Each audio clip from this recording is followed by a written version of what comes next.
Welcome to the show. It's Tuesday. You may have heard some news dropped earlier today in Notre Dame land. Just when it seemed like the freak out level couldn't get any higher, it has dropped just 2 days after Marcus Freeman said he still hadn't decided on who his starting quarterback would be to open the season. Notre Dame made it social media official today. They announced redshirt freshman CJ Carr as the man. But so my question right now to Notre Dame Nation, how you feeling right now? Are you excited? Are you fired up? Are you nervous? Are you relieved? Are you upset? You know, like there were some people backing Kenny Minchie in this whole thing. I think that you and I tried to stay as down the middle as we could, you know, throughout this whole process and let it play out. Joe chiming in the YouTube chat. He says, national championship or bust. Facilitate is feeling great. I don't know if he meant for that to rhyme with his handle or not. Stymie is as giddy as a schoolgirl, he says today. Scott L. Esquire, who is in the chat first on the YouTube side, says, what should I whine about today? I got nothing. I mean, I think that's kind of the general consensus. Glad that Scott could kind of poke fun at himself there. And Tom Friley, what a great time to be a Notre Dame football fan. I'm Sean Stiers, as I do all the talking here. Vince D'Addario is staring at me. What do you think, Vince? What'd you think about this news today? Well, I didn't know what to expect, to be perfectly honest with you, as far as when the actual announcement was going to come and how, what form it was going to come in, because, we weren't going to talk to Marcus Freeman again until game week. That's still a week away. So I really wasn't anticipating hearing anything until next week, to be perfectly honest with you. So just kind of piggybacking on that, I kind of thought that they might know internally, but I really like you wasn't sure that we would actually find out until the press conference, which is a week from today. Right. We knew that they were going to start Miami prep this week, today specifically, what that was going to look like. And, they probably would have it figured out, to be perfectly honest with you, once they were able to digest Sunday scrimmage and, all of those things. And I figured, and this is what I told Brian actually when he called me when it dropped, I said, I figured Marcus Freeman would announce it, at a press conference type setting so that he'd be able to answer some questions about it. Now, obviously, that is now going to happen next week, and you guys have a week to get your questions together. Since you'll be the one to bite the bullet, I'm sure, to ask those questions. Who knows? But no, I was surprised at the timing of it. I mean, it worked out well for Irish Breakdown because it was announced at about 12:30, and then they had their 1:00 show this afternoon, so the timing couldn't have been better. Exactly. For me, I was telling you and Jesse as the text started, you guys always see it first, and then I've got the notifications on my phone and it still didn't come through. I don't know if they actually put it up. Did they put it up on Twitter, or was it Instagram? I'm not 100% sure. I got the phone call from Brian. He's like, his name's CJ the starter, and I go, shut your mouth. And he's like, is that how you talk to your boss? And I was like, well, yeah, I guess so. I was putting together one show with the idea that we weren't going to know anything today, and I was starting to put together a second show based on the idea that we would know something today. And here we are. We do know something today. Sean Kelly says, yes, it was on Twitter. So, because I think the screenshot I got was from Instagram or one of there's so many different. Right.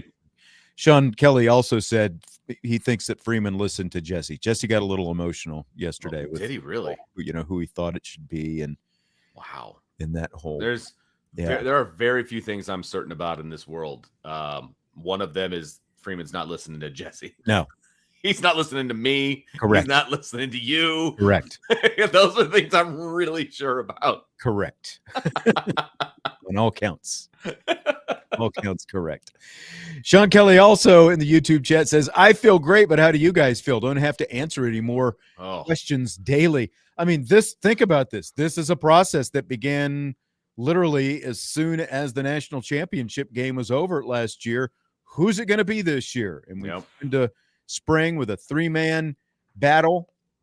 Somewhat ironic, I guess, that the guy who left, Steve Angeli, was named a starting quarterback before either one of these guys, who are still at Notre Dame. But then Sean also asked, was it worth waiting 2 days to announcement? Did he really see something in one practice that really made the decision clear? That crossed my mind as well. But you did have a live scrimmage at Notre Dame Stadium on Saturday. So if that's part of the evaluation process, I think you have to let it play all the way out. They scheduled a press conference before training camp ever started that they knew was going to take place that day. They knew that a scrimmage was going to take place that day. Maybe you could have said, well, they should have just held the press conference on Monday. Okay, whatever. But I think that ultimately, again, if that was part of the evaluation process, they had to let it play out. And I think that there was a lot of, from their end, a lot of conversations about which way they were going to go on this whole thing. I don't think it was completely unanimous, at least going into the scrimmage anyway, based on, things, that we heard here and there and little birdies and everything else. And I think that there was probably some more discussion about who was the best fit for this job going forward, and they obviously ultimately decided on CJ Carr. Yeah, no, I completely agree with you. I think that I do not think it was unanimous. I think that some guys relented, whoever was on one side or the other, and we kind of have an idea of kind of who was not pulling for, but like who thought certain people should be starters and who thought who was leaning in one direction, who was leaning in another. I think we have a fairly good idea how that went down. And I think that at the end of the day, Marcus Freeman made the best choice for this football team that he could. And I don't know that a year ago he makes the same decision. I'll just say that. So this was an informed decision. This was a very data-filled decision. I do think that they took a lot out of the scrimmage on Sunday. I do. I really do, because the videos that we got, from Fighting Irish Media and all of that showed both guys throwing to number ones, and it showed both guys throwing to twos, So, I mean, they clearly got equal reps in the scrimmage. The defense won the scrimmage by all accounts. And so, I think it was all part of it. I really do. And I think that Marcus Freeman putting these guys into the highest level of, situation that they possibly could be in, that's what this was. It was in the stadium. It was a game-like atmosphere. Everything that you can have in a practice was on the line. Right. And I think they took a lot out of that. I really, really do. So you can't make that decision. If you are putting a lot on that one practice, right, and it's another data point, obviously, but if you're putting a lot on that scrimmage, you can't make that decision 5 minutes after practice gets over. Like, you have to go back and look at it. Just because literally – here's, just a little peek. Like, the press conference was supposed to start at noon, and the scrimmage was supposed to be over by then. At 11:13 a.m., we got an email saying, hey, press conference is probably going to start closer to 11:45. And I know Brian Driscoll put something up on the Champions Lounge to that effect. So it's like he texted me and he's like, hey, did you see this? And I'm like, no, but I'm at the door now, now that you told me. So, of course, we all get over there. We rush over there, and we sat and waited in the stadium interview room for about 20 minutes or so until they actually got there, and then they actually ended up starting a little after 12 o'clock, ironically. But you can literally because there are windows that look out that room, and you can see where the tunnel is, where the players and the coaches all come off the field, and Freeman and whatever other staff comes to the top of the tunnel. And so like you could see him, he literally walked off the field and into the press conference. So no, you can't expect that they're going to be able to make that kind of decision literally walking straight off the field. They do video every practice, and they break down all the good, all the bad. And Marcus Freeman was talking after the practice about it. It's not just the decisions that you make, as the quarterback. It's also, and again, you find this out on film, and then you go over it, both with with the coaching staff and with the players, it's not just the decisions that you make, it's also in part the ones that you should have made. Like, you did this is what, look here on the film, this is what you should have done. Again, that's all part of the evaluation process. So if they were going to be fair to the process, fair to themselves, fair to the team, fair to the players, the whole thing, they had to let the process run its course all the way to the end, and that's obviously what they ended up doing. Yeah, I think they did it the right way. I think that Kenny Minchie and CJ Carr made this into an actual legitimate quarterback competition, one that we haven't seen at Notre Dame in a very, very long time. And I give props to both of them for being able to do that. And I want to push back on fans that are saying that, oh, both guys were struggling so much they can't make a decision. I really do think it was the opposite, Sean. I really do think that they were both playing well and they were both pushing each other. And yeah, did they make mistakes? Of course they did. They are going up against one of the best defenses in the country, And this is the thing. This is like, let me go ahead and find this cut, because I've got a few different cuts that I wanted to play. I do have Mike Denbrock from Sunday's press conferences, because in addition to Marcus Freeman, it was also Mike Denbrock, the offensive coordinator, as well as Chris Ash, the defensive coordinator. And so after the scrimmage, after Marcus Freeman's press conference, here's Mike Denbrock talking about these quarterbacks going up against Notre Dame's defense over the course of training camp. I think you really have to look at it as a positive, right? I mean, we're blessed that we get that type of competition on a day in and day out basis against a defense that, is complex in their coverage schemes, can lock you down when they decide to play man, can do about anything they need to do from a coverage standpoint. So I think that exposes our guys to understanding the level of competitiveness at the wide receiver position it takes to be really good at what you do. And, we're fortunate to be in that scenario, and I think it helps young guys grow up faster. And, I'm comfortable with where we're headed at wide receiver. We need some more consistency across the board, but I would include the receivers in that. So there's Mike Denbrock talking about these quarterbacks facing the defense. And I'll tell you this, Vince, and you can tell me what you think.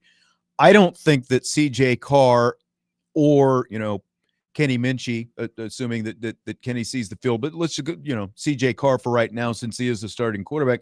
I don't think he's going to face a defense as good as what he just faced for the last 2.5 weeks all season long if they get to the playoffs. Right. That's how good this defense is. And when people see this secondary, like we know that some of the thoughts that you had on last year's secondary, these young guys have added so much depth and true depth to the room. These guys are long all over. They are athletically freaky all over. They cover like glue, man. And like, I think that is ultimately what led to maybe this dragging on a little bit longer, because they had to face that secondary and that defense every day. And that was a challenge for any young quarterback. And, again, I think that they're going to come out of this battle tested and ready to go, because I just said it. I don't think they're going to see a better defense until December. I completely agree with you that it will take until the playoff for that to happen. And it may take a couple rounds into the playoff for that to happen. And, I saw somebody comment somewhere, somehow, today, was that, CJ Carr is now going to get to go up against the scout team, and things are going to look a lot different in practice with him, with CJ. He can actually build a little confidence, I think, Exactly right. I mean, look, you don't really do 1v1s, when you get into the regular season and you're preparing for the opposition, things like that. You're going to do some maybe one-on-ones, like literally 1v1, but not team, right? That's going to be scout team, and there's going to be some confidence that gets built up. Mm-hmm. And folks, you're going to see a completely different offense for Notre Dame than you saw last year that went to the national championship, by the way. But you're going to see a completely different offense. And you would have, regardless of who the quarterback was going to be. But now everybody can just kind of take a breath and get excited about what this team is actually going to be on August 31st when they take the field down in Miami. It is a relief across the board. I'm glad we don't have to answer questions about it anymore. But more so, I'm glad that the team has a direction and they know exactly what to expect now within their walls, and they can prepare, to the best of their ability for that game one. Yes, exactly. It's interesting because we talked to the quarterback coach, Gino Guidugli, early in camp, and we asked him, how long could this competition go? And here was Gino Guidugli's answer. You can go all the way up until you get to the Miami prep if you need it. Okay. And I don't think Marcus is in a hurry to make a decision. We want to have these guys have a nice little body of work in fall camp. So, I think you could go all the way through the third block of training camp if you needed to. Go all the way through the third block of training camp up until Miami prep. And based on what Marcus Freeman told us Sunday, Miami prep starts today. So they literally, we talked about this yesterday. They went up, they had a hard deadline. They went right up to that hard deadline, and they made the call right down to the wire. Today is when they actually, finally announced it. Yeah, they went right up to the wire. And, I don't think that they really realistically could have gone many more days. And so, again, I would not have been surprised if they waited to announce it to everyone else until, Tuesday when Freeman does his press conference and all of that. But it's 2025. Like, it would have leaked. Like, it would have gotten out there as to who was taking the number one reps. I mean, you've got 115 players or whatever the number is right now. You got all the trainers, you got all the managers, you got all the people that are out of practice. It would have leaked at some point. So, use social media, get it out there, and let this thing kind of die down a little bit. And you know what? If I'm Marcus Freeman, people were like, oh, he looked tired. Well, guess what? Camp is tiring, man. Like, it's all day long. It's exactly. It's a tiring thing. And I'm not surprised he looks tired.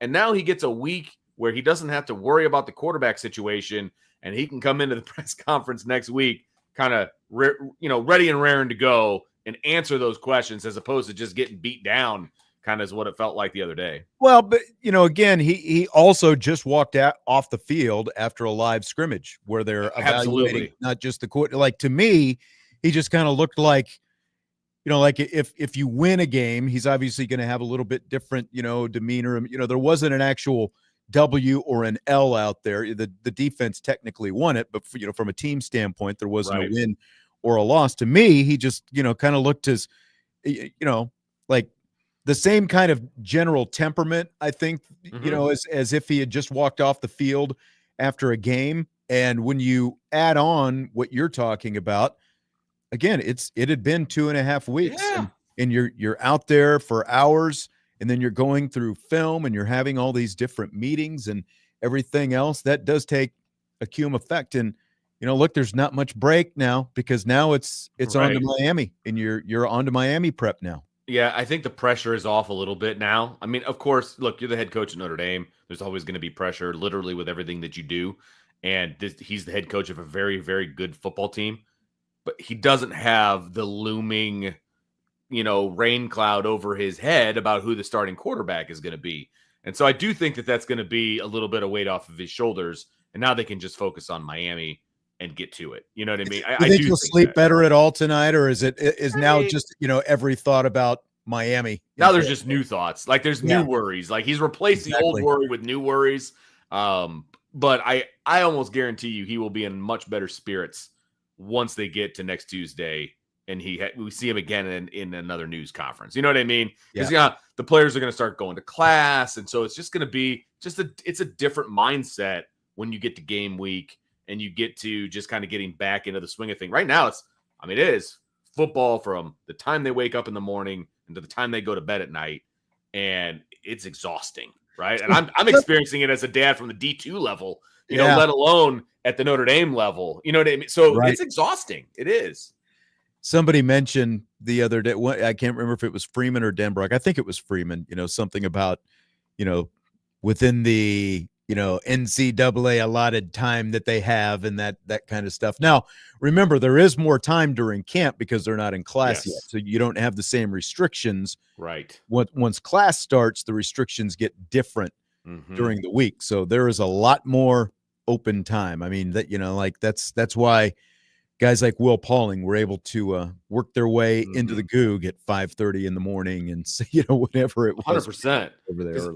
It's literally, since there's no classes, it's literally all day. I mean, I'm just, like I said, I'm just going off the schedule that I see that my kid's going through. I mean, it's weights, it's meetings, it's walkthroughs, it's more meetings, it is another meeting, and then practice, and then more meetings, and then you go to bed. Like, that's the day. You know what I mean? Like, it is all football all the time, and it's amazing that they can get that much done in one day. So Adam says $6 million a year. He's not feeling sorry for Coach Free. Well, no one said we're feeling sorry for him. No one said it feeling sorry, but he's earning his money, right? Yes, he is. Isn't this why he's getting the $6 million a year, making these kind of calls to be the head coach of the team, to get him to national championship games, to win national championship games? 100%. I'd say he's earning his money right now. Absolutely. And believe me, we're not feeling sorry for him. We are just saying that it's a lot,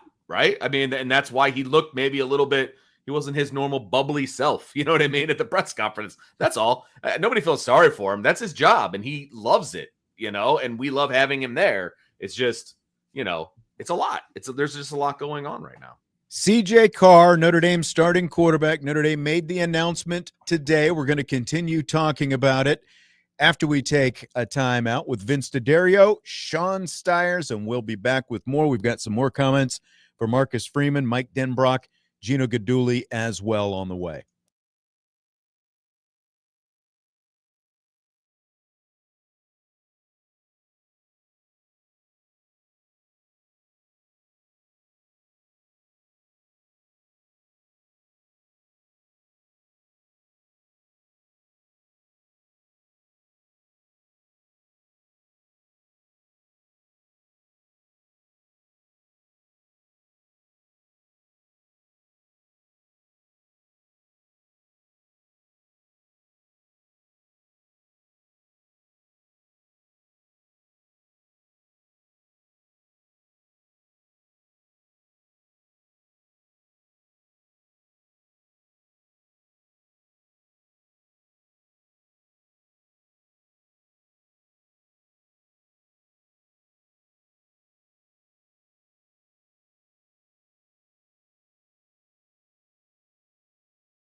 We continue Budweiser's Weekday Sportsbeat with IrishBreakdown.com. Big news of the day.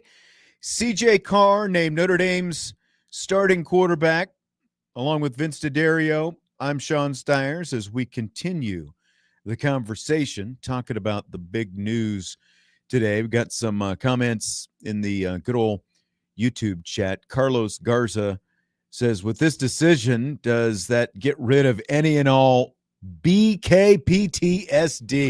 Oh, you can't get rid of that completely until I would say they win a national championship. Until then, it will always be there. Lingers a little bit. Yeah.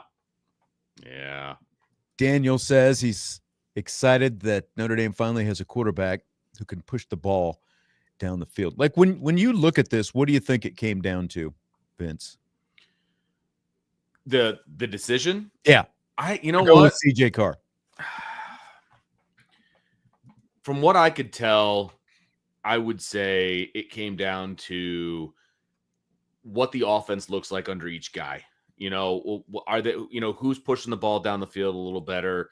Who's got, the propensity for big plays? Who's turning the ball over? All of those things. I think it was a multifaceted decision, to be perfectly honest with you, which is why it took as long as it did. I think both guys had electrifying plays.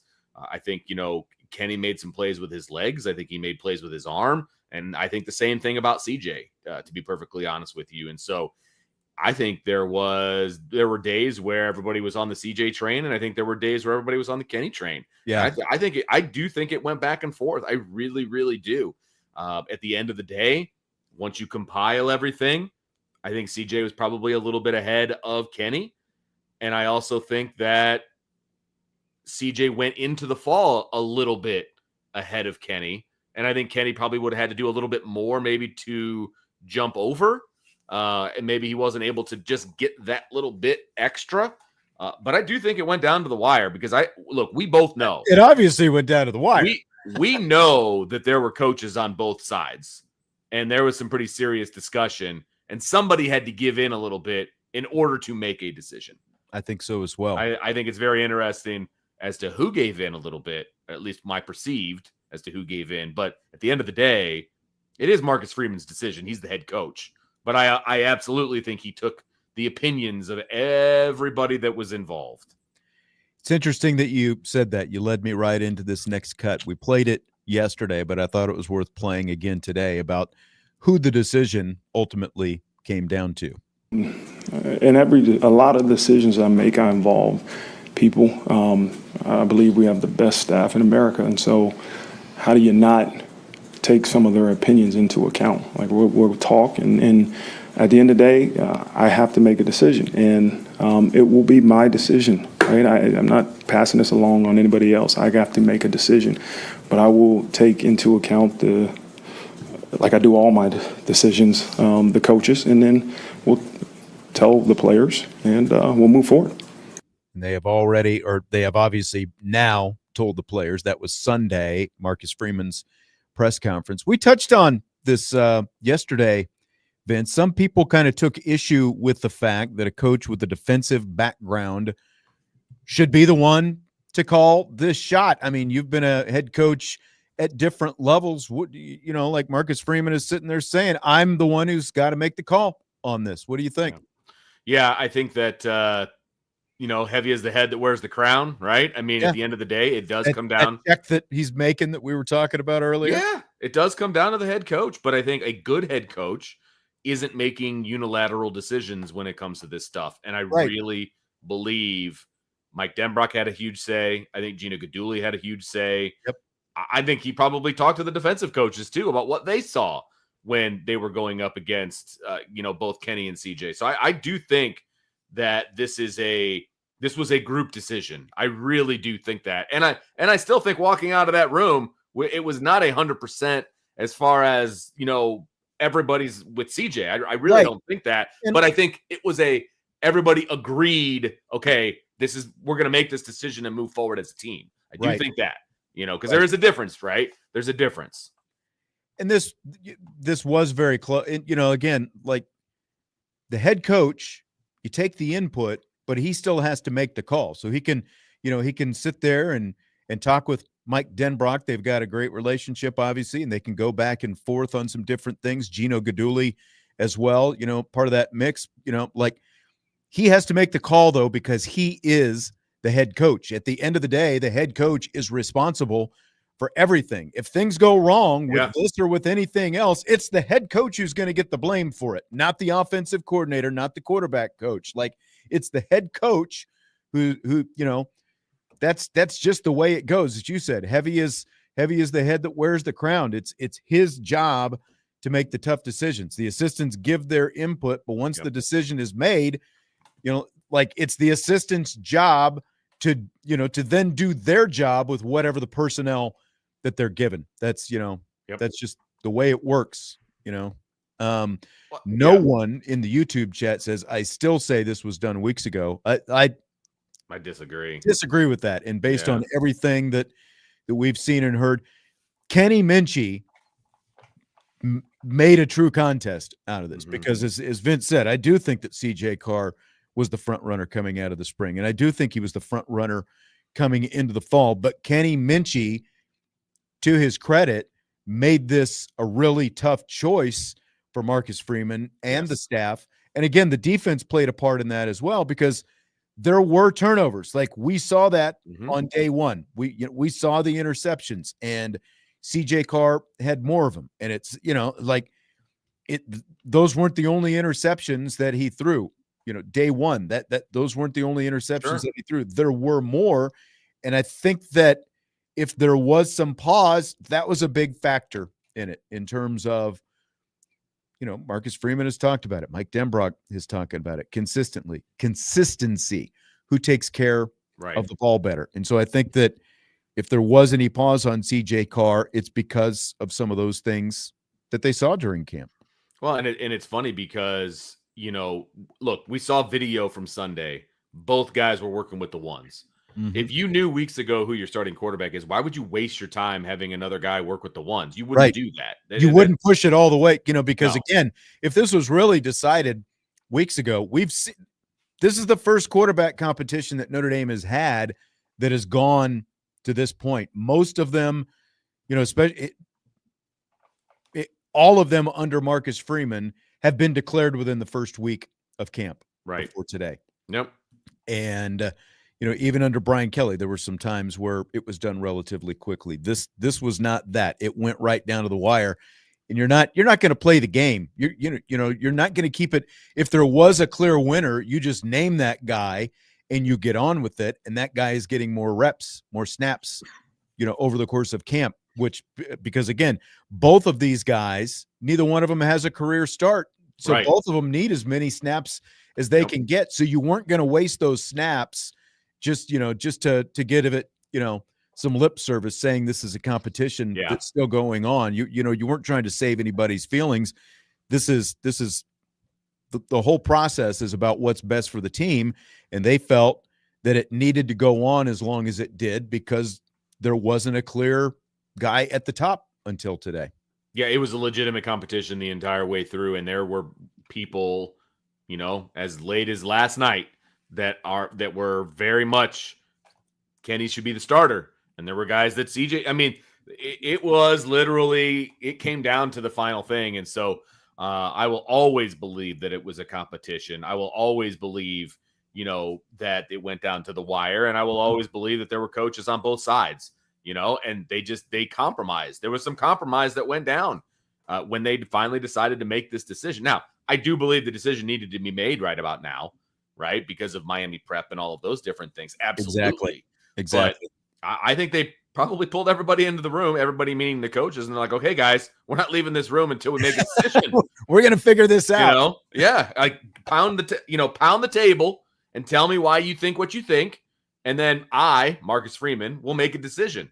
I really do think that's the way it went down, man. And I wasn't in the room, obviously. I didn't talk to anybody in the room. But just the way things have gone throughout this entire fall camp, I think that's kind of how it went down. Now, maybe it wasn't that dramatic, you know what I mean? But I do think that that's kind of how it went. Like, hey, state your case. I need to have all of the data in front of me. State your case so that I can make an informed decision for the betterment of our football team. Yeah. Steven in the YouTube chat says this is not anything like the quarterback competitions of the past, like Pine and Buckner. We had two great players battling. I agree with that. And again, that's why it went so long, because you had Pine, Buckner. Buckner was clearly the more talented of the two quarterbacks and had more experience at that point. Then you had Hartman the next year, and you had Riley Leonard the year after that. You had obvious guys, and in this case, you had two really talented guys with very little experience between them, who battled it out until the end. Joe asks, so is it CJ with a short leash? What do you think about that? I do not think it'll be a short leash. I think they've made their decision and they're going to ride with him. They made that pretty clear last year, as somebody said in the chat with Riley Leonard. He didn't play well the first few games, right? And, he got injured at the beginning of the Northern Illinois game, and they still didn't pull him. And I do think that this will be the same situation. I don't think you can't send a first-time starter into a game on the road over his shoulder from day one. You can't do that. You have to tell him, like, look, man, you can go out and throw a couple picks. You can make some mistakes. We're still going to ride with you. He's got to have that confidence level, because he can't be looking over his shoulder at Kenny Minchie the entire game. Like, you just can't do that. That's not how you play good football. And so I don't think that will be the case.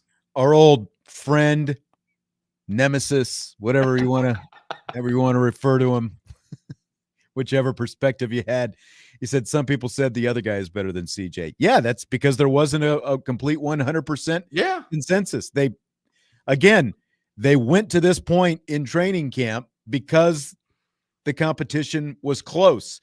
If there had been one guy clearly ahead a week ago, I'm 100% confident he would have been crowned a week ago, and it wouldn't have taken this long. So that's, it's the way it goes. There's a lot of competitions that come out of training camp that are very close. They can go different directions, but I agree with you on what you're saying.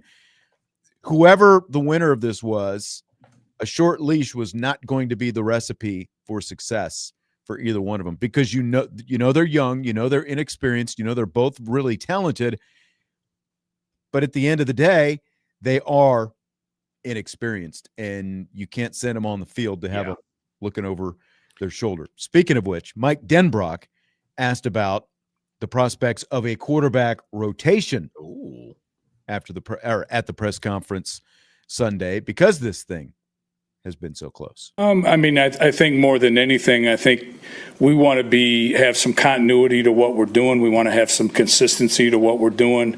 I think there's strengths and weaknesses of both the players that are in competition together. We'll play to those and make sure that we are designing a plan to attack defenses that take advantage of those strengths and the people that they have around them. So more continuity and consistency with our approach as a staff and the approach of the offensive unit overall. No rotation, and I think we can agree on that would not be the way to go. And going back to what we were just talking about, not having a short leash for CJ Carr. Do you think, though, that there's a good chance we still see some kind of Kenny Minchie package, or would you go all in on CJ all the way, from the start? Like, would you even think about some kind of Kenny Minchie package the first couple games of the season? I wouldn't. I don't think that you can go through the season trying to make Kenny happy so that he sticks around. I think you talk to him, and he's a great kid, and he's going to do his best to be QB2 and be ready to go at a moment's notice. He's not Riley Leonard running the football. I don't know. Is he more athletic when it comes to running the ball than CJ? Yes, but I don't know that it's enough to make it worthwhile to have a separate package. I don't know that you gain as much as people out there seem to think that you gain. I would be all in with CJ, and I think he could get the job done, especially with the two guys that he would either have on both of his sides or one behind. The running game for Notre Dame is really, really good, and I think CJ can carry the ball if he needs to. So I don't think it helps you as much as some people think it helps you. No, I don't either. Especially, again, you've made a decision. I don't think you need to be, any kind of throwing a second quarterback on the field at this point, because I think all you do is open yourself up, open the quarterback up, to a completely different set of circumstances. And our friend Penn State Sports Talk is continuing to stir it up. Yeah. Gifts. He's got his own issues with his head coach. He doesn't have to worry about Notre Dame's. Good point. I tell you what, I'm going to save the next comment. If you've got any actual questions in the YouTube chat, and you're not named Penn State Sports Talk, feel free to submit them and we'll address them when we come back after we take a timeout with Fitz D'Addario. I'm Sean Steyer. CJ Carr is Notre Dame starting quarterback, and we'll keep talking about that coming up next.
Got a few more minutes here, winding down the first hour of the show with the news that C.J. Carr has been named Notre Dame's starting quarterback. The Fighting Irish, of course, opened the season 12 days from today at Miami. And here is Notre Dame offensive coordinator Mike Denbrock talking about the challenge of going on the road into Miami to face the Hurricanes for the opener for whoever the starting quarterback would be. Everybody knows that you know, and I know you do, but no matter who we name the quarterback, it's no easy task going down to Miami and playing them in a season opener. You know, so some of those things obviously only happen in situations in the speed of the game, and those things only happen in game situations. So no matter who the starter is, there will be a learning curve involved in all of this. But we're confident that we've got two guys who can compete at a very high level and do a really, really good job. So there's Mike Denbrock. And, you know, I will at least entertain at Penn State Sports Talk in the YouTube chat, you know, was asking, you know, he was saying, hey, what if Notre Dame's down 14-0? Would he give C.J. Carr the hook? And he followed that up by saying there's no evidence of what Marcus Freeman would do down 14-0 with a young quarterback who was just in a battle. No, there's no evidence of it. But as you know, others have pointed out, even after a loss to NIU, they stuck with Riley Leonard and they let it ride until they got things figured out. What do you think about this hypothetical, Vince? Well, first of all, there's a lot of different ways you can get to down 14-0. Is it a kick return? Is it a pick six? Did he throw 2 pick sixes? And that's why they're down 14-0. Okay, well, maybe we have a conversation about a change, right? If he just is that putrid at that moment, right? Is it, you know, does Jeremiah Love fumble and they return it for a touch? Like, there's a million different ways to go down 14-0. I just really would be surprised if they pulled the rug out from under C.J. Carr that quickly. I just don't see that being the case because of what we talked about before. That would crush the confidence of this kid. You know, are you okay? So you bring in Kenny Minchie to win the game, and then do you stick with Kenny, or do you go back to CJ? Like, what's the end game here? Like, so you gave him a half of football, and that's it. That's just Notre Dame career. Like that, you know, I have an issue with that, right? So, how did you get to 14-0? Number one, and I just believe that Marcus Freeman is going to give him a much longer rope than that. No, exactly. Pulling, you know, giving a guy the hook. You know, and again, this is a complete hypothetical, but you're absolutely right. It's like, how did those things happen? Is it the first quarter and a couple fluke plays happened? You know, I don't think that you're going, like, you literally just made this guy the starter. He made his first career start. Right. I just don't think you're going to pull the rug out from underneath him that early in his career. And I will also say he's kind of coming back. The Penn State fan is saying, well, the fans wanted this and the fans wanted that with other schools when the starter was, you know, struggling and all these other things. Okay, like the fans aren't the ones making the call. And if Marcus Freeman starts listening to fans, then he's not the right guy to be leading Notre Dame. It's actually an interesting cut coming up in rapid fire that had to do with, you know, like it was wrapped around a fan question, you know, so you'll get Marcus Freeman's response to, well, you know, what about, you know, this from the fans? You'll get your answer to that. When coaches have rabbit ears like that, it is the coach is not usually in a good place once you start listening to all the noise from the beginning of the end, frankly. Yeah. Unless something drastically changes, you know what I mean? Like you cannot operate like that. Even at the high school level, you cannot operate listening to fans. You know, you can't. That's just not. That's not what you can do, man. You know, like you and I have been baseball coaches at the high school level, where you can hear things from the stands because it's baseball, and they're right there. You know, like the minute you start reacting to what they're saying over there is the minute you're not focused on the right thing. And Marcus Freeman has a lot more people, obviously, on top of him and interested in what he's doing. What he is absorbing can't be what the fans are talking about. Now, obviously, he has to interact with alumni and, you know, do, you know, all those kind of things. That's part of the job and part of why he makes the big bucks as well. But his focus, he has shown from day one, is in the right place. I think that's the last thing that he's going to be concerned with. the coach before me, when I was head coach, changed his team's dugout because of where the fans were sitting on this like grassy berm over by the third baseline. So he changed the dugout so that he wouldn't have to stand next to the fans. Right next to that. Chirping in chirping at him all the time. Yeah. It was like, oh, well, that wasn't going to last. He's already listening, man. Oh, man. Mm-hmm. There were a couple.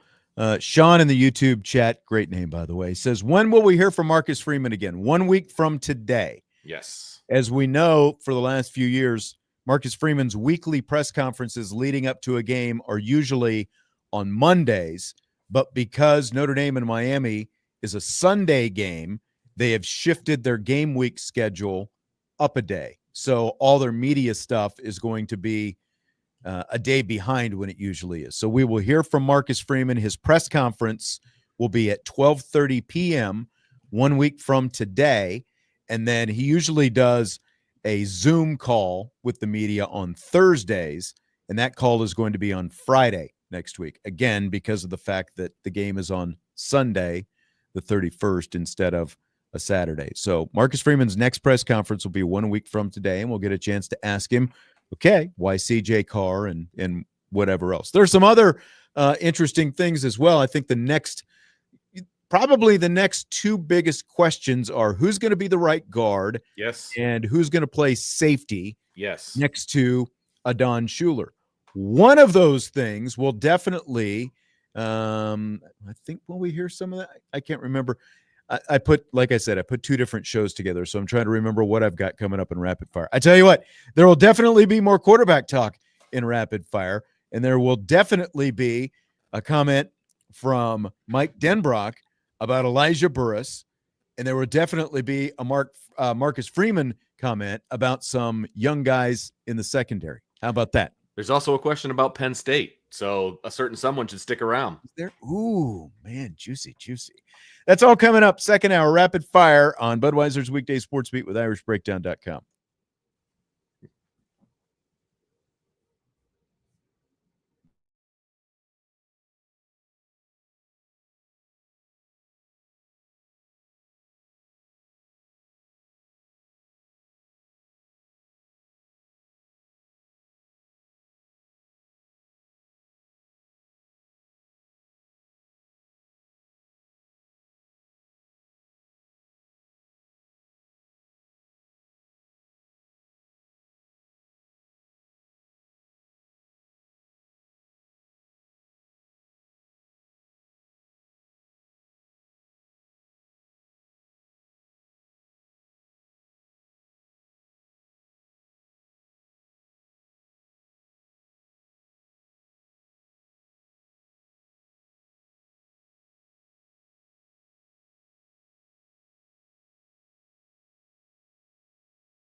We are back. It is hour 2 of Budweiser's Weekday Sports Beat with IrishBreakdown.com. I'm Sean Stiers. He's Vince D'Addario.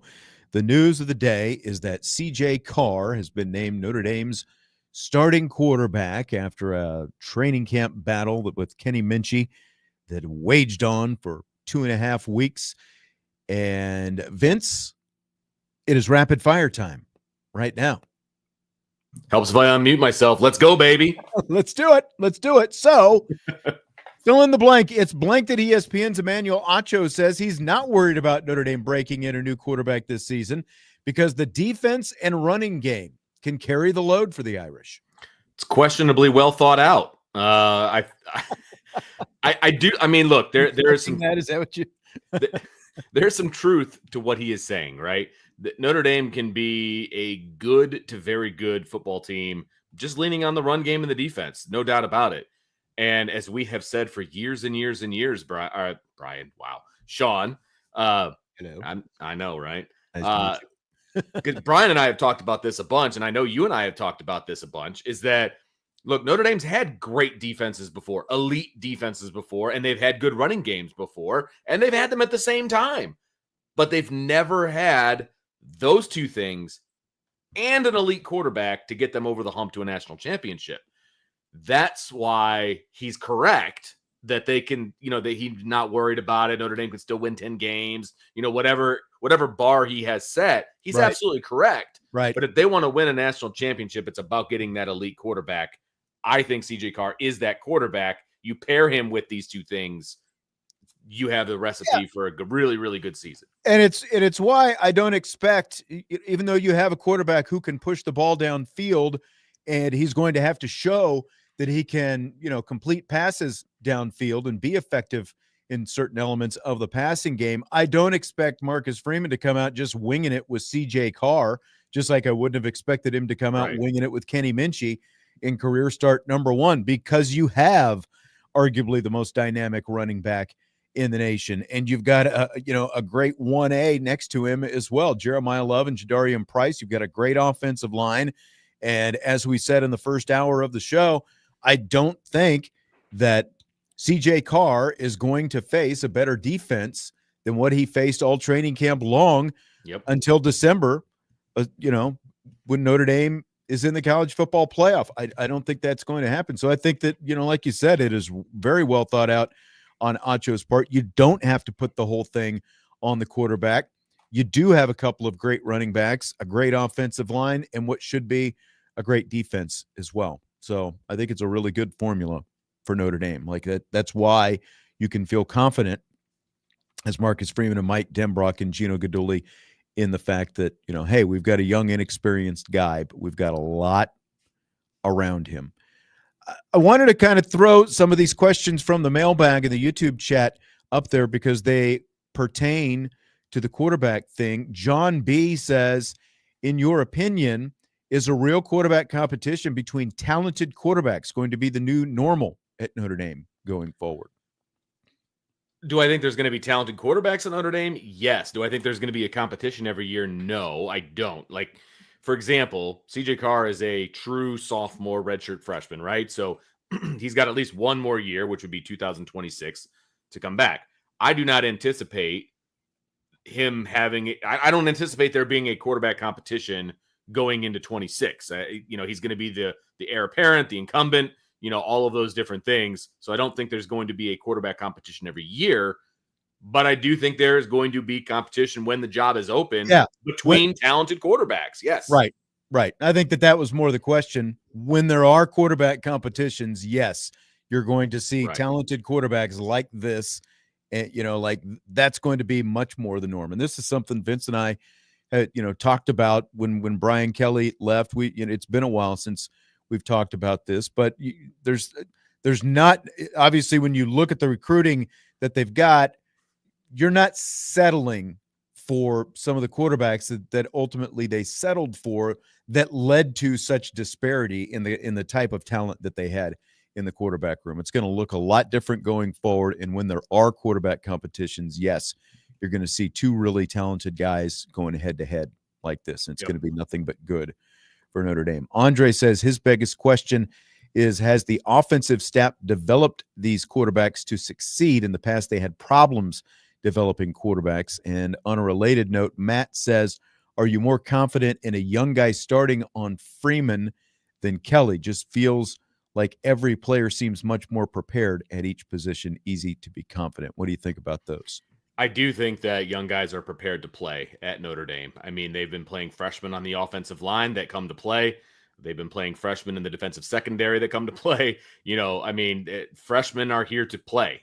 And I do think that they are more comfortable. I think the development is at a different place. And I also think the recruiting is at a different place as well. And so the development of the quarterback position specifically has changed ever since Brian Kelly walked out the door. I mean, let's be honest. And I know people like to throw shade at Tommy Rees, but the second that Brian Kelly walked out the door is the second they started recruiting elite quarterbacks and getting them to commit to Notre Dame. You have to give him credit for that, even though he's not here anymore, right? So I do think that there has been a shift in the mindset as well, and they had to kind of cover that up with some transfers. But now guys are starting to develop and guys are starting to look.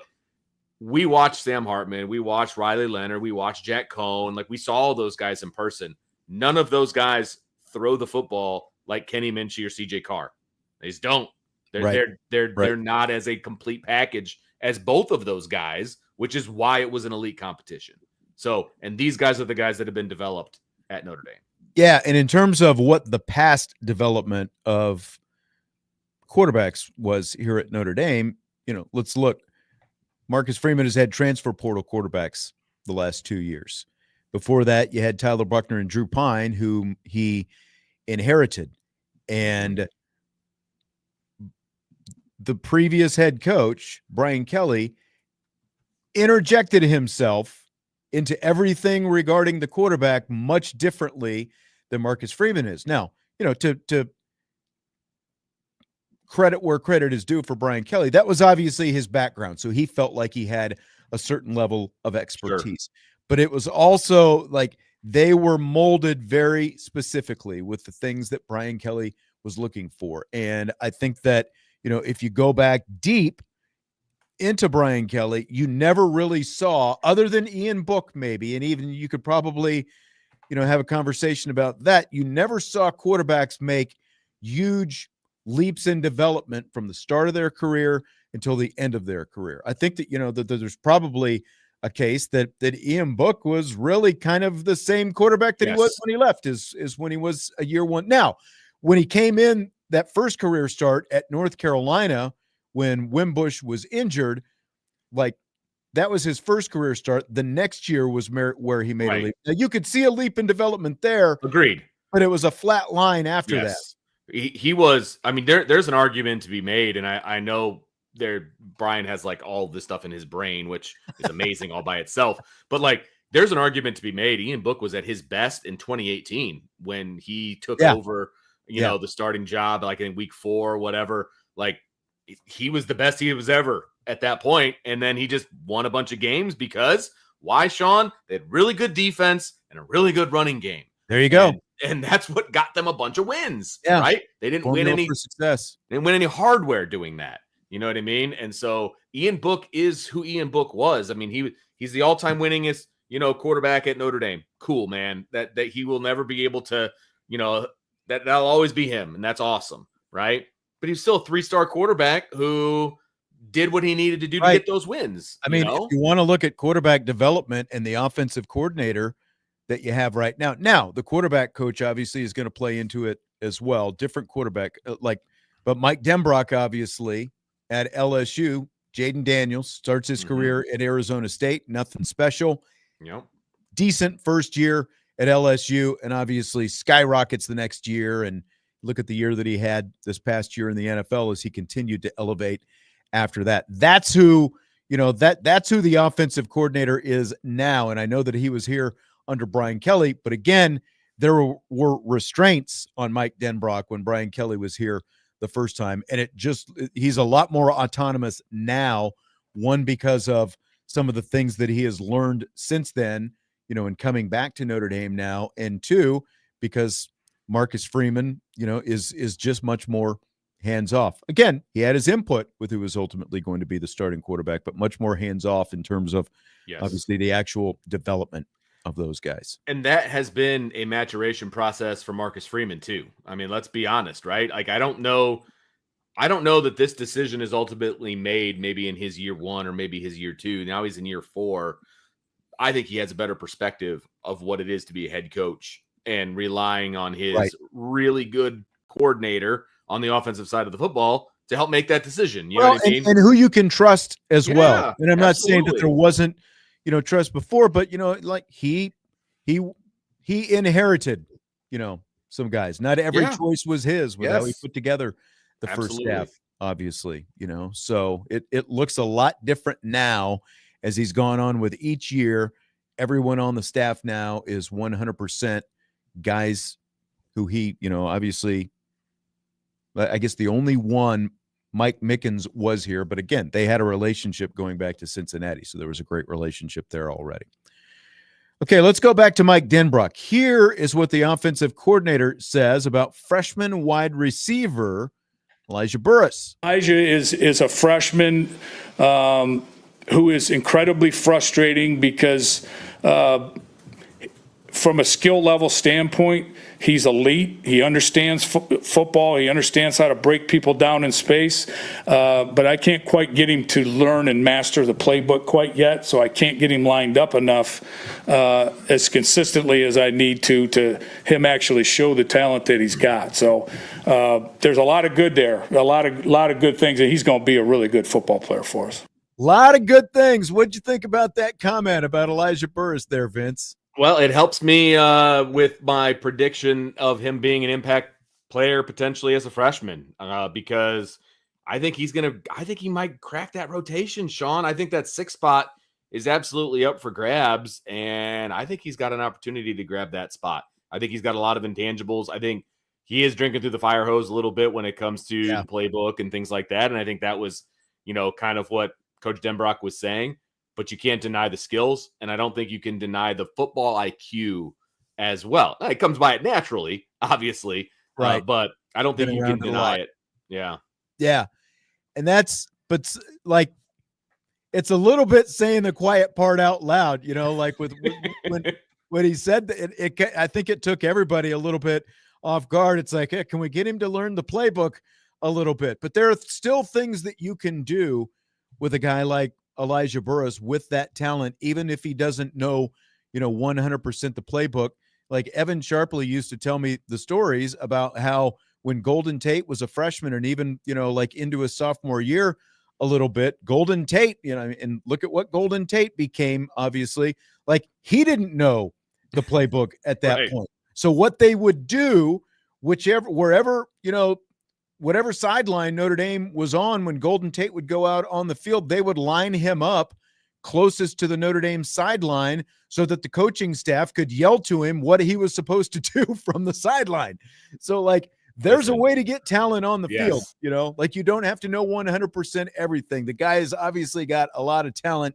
You just got to figure out how to work with it. And I agree. Like, he's going to see the field this year. Well, and you can do that with your 6th receiver. You know what I mean? Like you can kind of get away with certain things, putting him on the field and some smaller packages and things of that nature. Like I still think it's going to be the top 4 guys mainly, and then you're going to see the next 2 guys kind of come, like that type of thing. And so you can do that. And there's ways. Like, look, man, when we were in high school, we were coaching high school ball, and I realized it's 2 different things. But if you have an athlete who's just going to out athlete people, you teach him what he needs to know. And you find ways to make sure, like there was a team that we played against who just had a bunch of athletes on the field. They had like little wrist things, and I could see on the wrist things that had like the routes like written out like in picture form on the thing, and they were still going out there and making plays. Like you figure out how to make it work, Sean. Yes, that's what you do. Now, again, difference between the current coaching staff and the previous coaching staff, because that was always an eliminator for the previous. That was the roadblock, man. Like you have to be willing to be open and be flexible and recognize talent and figure out a way to get it on the field. Doesn't have to be 100% of the time. You have to find a way to get it on the field and let that talent work to your advantage rather than just standing on the sideline and saying, well, till you know the entire playbook, you're not seeing the field. That's, doesn't work. One word, coaching.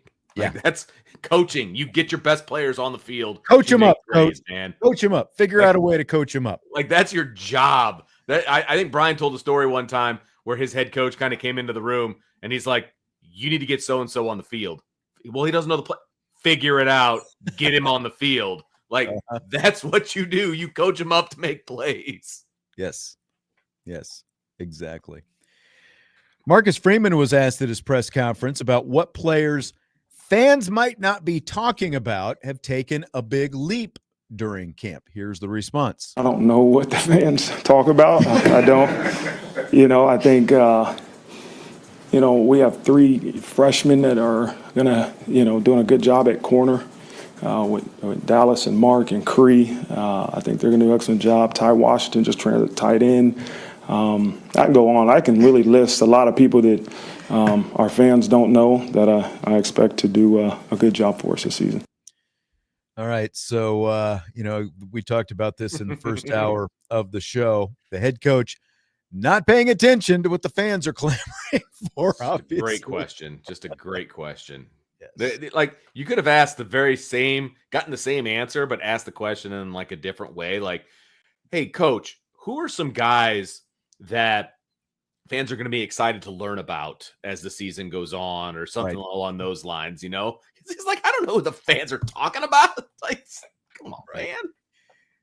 More importantly, the first 3 names off his, on his lips, Dallas Golden, Mark Zachary, Cree Thomas, just to give full names for everyone who might not be up on these guys. And there's a reason you might not be up on these guys, because the 3 first guys, Ty Washington, the Arkansas tight end transfer, was the 4th guy. But Dallas Golden, Mark Zachary, Cree Thomas, all freshman defensive backs. What does that say to you that those were the first names off Marcus Freeman's lips? I mean, those guys have been running with the 2s pretty much all camp, which we all kind of looked at each other like, huh. It is a very young room, but it is an uber talented room. Uber talented. And somebody in the chat earlier, because we were talking about how, CJ is going to be going up against the scout team and things now. And they're like, well, the scout team's still going to be super talented. And they named off those 3 guys. And it was like, yeah, those guys aren't going to be on the scout team. Like they're going to be rotating. Those are not scout team guys. No. Those are 2 deep guys. That's right. That's why they have the depth that they have in the secondary. 100%. Yeah. But no, it's exciting. And it just reinforces the fact that they should be giving Mike Mickens a raise every single year. Because he just keeps bringing these guys in and they just keep reloading in the defensive secondary every single year, man. Like they're scary good. Because now it's recruiting and development. Yes. Like there was a mix of a little bit, but you were still trying to get your numbers up. And now look at what Benjamin Morrison did as a true freshman a few years ago, and what that led to for him. And then obviously look at what Leonard Moore did when he was thrown into the fire as a true freshman last year. And now camp is barely over with, and Marcus Freeman is talking about these 3 freshmen. They're going to contribute. They're going to play. And like, it's more exciting than ever to think about this defense. I just, I'll say it over and over and over again. Carr's not going to see a better defense than the one he just faced. Right. Yes, absolutely. It's going to feel like guys are running wide open is what it's going to feel like there for a while. Yep. So, but that's exciting. I'm here for it. And like I said, I'm excited that they can actually get focused on what they need to do now for Miami. We'll take a timeout and then we'll come back. We've got a few minutes to go. We will wrap up Rapid Fire and tonight's show. We are done at 6:40 tonight because we've got a little South Bend Cubs baseball. So we've got more, including that question that Vince was talking about that our friend from Penn State might be interested in. We'll do that and more when we return. Budweiser's Weekday Sports Beat with IrishBreakdown.com and Rapid Fire.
Winding down Budweiser's Weekday Sportsbeat with IrishBreakdown.com and Rapid Fire, along with Vince D'Addario. I'm Sean Stiers. Before I forget, special guest on tomorrow's show, Aaron Taylor, Notre Dame great, currently of CBS Sports, will join me at the start of the show tomorrow. So looking forward to that, getting some of his thoughts. You may have to have him do his Lou Holtz impression. Oh, that's a good call. Because he does do a very good one. Very good. I've heard it before. Yes. I don't know. Just I'm sure you got your questions ready to roll, but I just figured I'd throw that out there. I don't have them yet, but I've got some kicking around in my head. Did you know that he actually was one of the founders of the Joe Moore Award? Yes, I did know that. Actually. I did not know that until I started researching him. So we're going to have to talk about that a little bit. We're going to have to talk about Joe and the whole kit and caboodle. And this year's offensive line. Obviously. I mean, come on now. Yeah. But yeah, I believe he founded it because he was coached by Joe Moore and wanted to honor his late coach and all of those things. And I mean, I love the fact that, I know we're getting off track here, but I love the fact that the Joe Moore Award is the largest trophy of any trophy ever out there known to man, because it's an offensive line trophy. It's an entire offensive line. I mean, the thing is massive. It's not one you can really sneak into the facility as a surprise as to who's going to win it. You know what I mean? Yeah. Like, the thing is massive.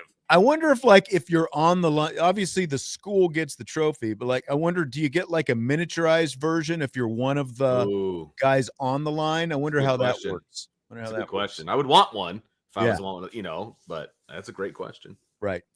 Fill in the blank, Vince. Speaking of questions, it's blank that Penn State, Maryland, and Indiana are all listed on On3's list of the easiest non-conference schedules in the nation this season. Oh, typical. It's typical. That's my fill in the blank. It's typical. I mean, Penn State has kind of always done this, and so that's not overly surprising, it feels like. But then I use canceling games to make sure that they're easier. Last 2 years, just dumbed it down completely. It's just, I mean, because the Big Ten schedule's so hard, so they have to dumb it down. They're except that it's not that hard. I know, it's ridiculous. You get a soft Big Ten schedule, and you dumb down your non-conference schedule with all these FCS teams on there. Unbelievable. I mean, the FCS teams are going to get a paycheck, obviously, out of the deal, and it's great for them and all of those kinds of things. But come on, man, at least challenge yourself a little bit. Try. But there's, Maryland you can forgive because what's Maryland football? But come on, Penn State and Indiana were both in the playoff last year. And you used to be able to say that about IU, right? But, the whole we'll play anybody anywhere kind of thing kind of goes out the window when you're canceling games and scheduling these. Yes. So if you want to be considered a big boy, in Big Ten football and nationally, you better put a big boy schedule together. I think so as well. I think and that goes to Penn State fans and athletic director as well. Come on, guys, you're supposed to be this top team in the country and all these other things, and you open up with Nevada, and Villanova. I think is their couple of their Villanova, games. Florida International. Come on, fellas. Come on. Yeah. I think our Penn State friend left the chat. So. I think he did too. It's okay, though. Okay, Vince, we're getting close to the season. There's only so many of these that we can do. I want to guess the over-under, the season over-under win total for Vanderbilt this season. This should be dizzy. I don't know. Oh, boy. Oh, I can kind of take it from here if you want to get yourself together there, buddy. That's all right. I think I moved my head too soon or too quickly or something. Well, Vanderbilt does start off with the juggernaut of Charleston Southern. Very tough. Very tough. Charleston Southern. Yep. But at least their non-conference game is Virginia Tech. So challenge themselves a little bit. They're at least, with that game alone, they have made their schedule tougher than both IU and Penn State. Yeah. So, I mean, their conference schedule is legit now. Yes, it is. Because then they go they're at South Carolina, another non-conference game back-to-back, Georgia State and Utah State, totally manageable. Mm-hmm. But then they're at Alabama. Yeah. They host LSU. They host Missouri. They're at Texas. host Auburn, host Kentucky, at Tennessee to close the season. Their road schedule, Sean, is ridiculous, in my opinion. I mean, they have to go to South Carolina, who thought that they should have been in the playoff, right? Because they had such that great stretch down the way last year. Then they have to go to Alabama. They have to go to Texas, and they have to go to Tennessee. Wow. The SEC schedule makers are not doing them any favors when it comes to the road schedule. No, not at all. Man. That's a tough schedule. Okay, so let's guess what FanDuel has as their over-under for the season. I've got my ballpark that I'm looking at right now. I think it's going to be pretty tough for Vandy to duplicate what they did last year. They're going to be I just don't see. Now, I would have said this last year as well. So to their credit, I would have said this last year. I don't see them getting to 500. And so I'm waffling around the 4.5 area, I think. And, if they get on a little bit of a run, is it possible for them to get to 5, maybe 6, maybe? But I'm sticking, I think, at 4.5. I think I'm going to be a little bit more generous and go 5.5. Okay. But again, like when you look at that schedule, it could be a struggle just to get to 5 wins. Now, Tennessee has lost a lot from last year's team. Yeah. They're one of the big question marks in the country as to what they're going to be able to put together here. I think so too. Kentucky, Kentucky's winnable. Yeah, Kentucky's winnable. Auburn's winnable. Missouri should at least be a toss-up. Sure. I think I'm going to go 5.5 is that's what it's going to be my guess. I love Clark Lee. I really do. And I know he's an alum there, and that's why he took the job. I wish he would have taken a job where might have had more of an opportunity to put something together, because it's always going to be Vanderbilt, right? Yep. And I love what they were able to do last year. And I, it's just not necessarily a repeatable formula necessarily. I think Diego Pavia is probably going to get a little bit of a comeuppance this season.